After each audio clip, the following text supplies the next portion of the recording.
Sabe aquela ideia de que ninguém, nem mesmo um rei ou um presidente, está acima da lei? Pois é, hoje a gente vai fazer uma viagem para entender de onde veio esse conceito que é um dos mais importantes do mundo, o Estado de Direito. Vamos ver como, depois de muita luta, a lei conseguiu vencer o poder absoluto. E para contar essa história, nosso roteiro tem 5 paradas. A gente começa com a pergunta que deu origem a tudo, lá na época dos reis absolutistas. Depois, a gente volta no tempo para achar as raízes dessa ideia. Vamos conhecer os filósofos que deram a ela a forma que tem hoje e entender como ela virou a base das constituições modernas e, no final, a gente vai ver que essa solução acabou criando uma nova pergunta. Bem, tá aqui o dilema central. Toda a história do Estado de Direito é, no fundo, uma tentativa de responder essa pergunta. Pensa bem, a gente precisa de um governo forte para manter a ordem, certo? Mas como é que a gente garante que esse poder todo não vai ser usado contra as próprias pessoas que ele deveria proteger? É um equilíbrio muito delicado. E essa pergunta virou uma questão de vida ou morte durante o auge do absolutismo. Foi uma época em que os reis batiam no peito e diziam que o poder deles vinha de Deus. Então, aqui na Terra, ninguém podia questioná-los. Era o poder sem limites. Olha só que inversão radical de lógica.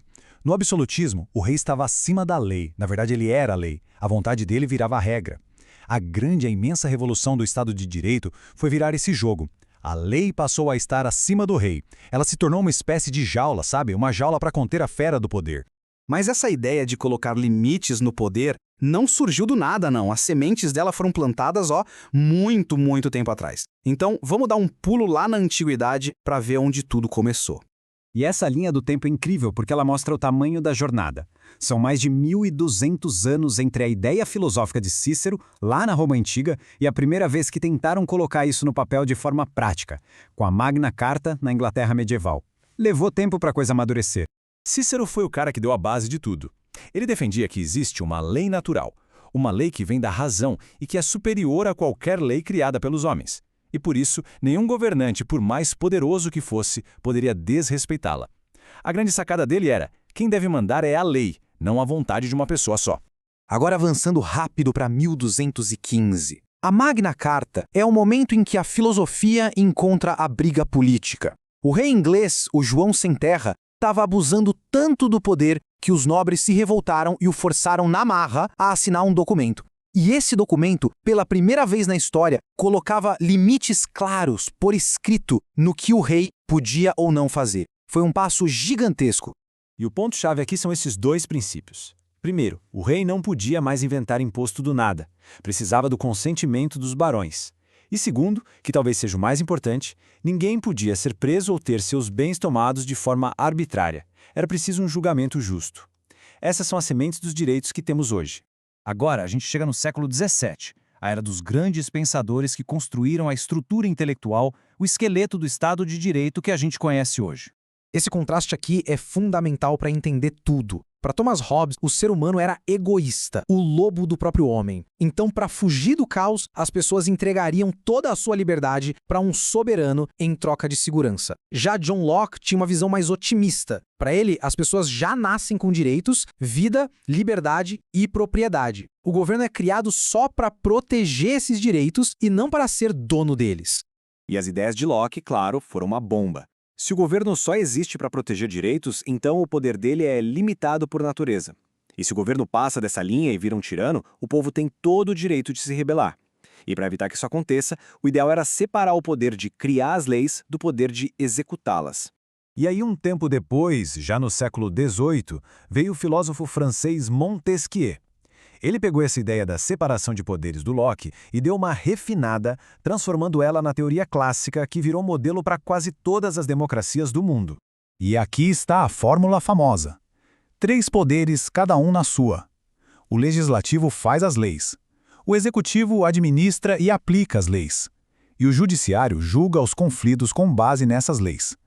A genialidade, segundo Montesquieu, é que um poder fiscaliza o outro. Assim, ninguém acumula poder demais e a liberdade fica protegida.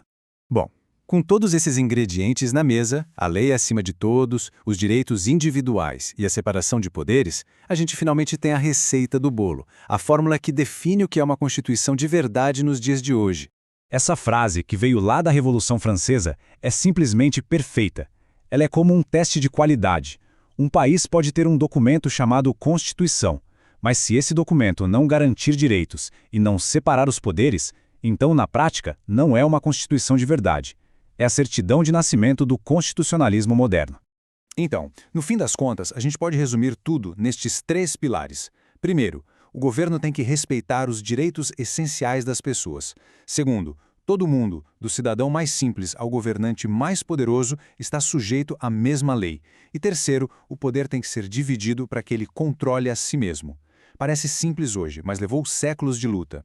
E isso não é só teoria abstrata, não. Se a gente pegar a nossa Constituição, a de 1988, tá tudo lá, logo no comecinho. O artigo 1º já diz que o Brasil é um Estado democrático de direito. O 2º fala da separação dos poderes. E o 5º tem uma lista enorme de direitos fundamentais. A fórmula histórica está todinha aplicada aqui.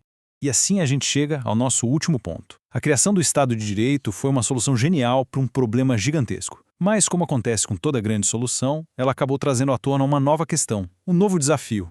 E aqui está o pulo do gato. O Estado de Direito garante que o jogo do poder vai ter regras claras e um juiz imparcial. Ótimo, mas ele não define quem são os jogadores que podem entrar em campo. Limitar o poder é um avanço incrível, mas e se esse poder, mesmo limitado, continuar na mão de um grupinho pequeno?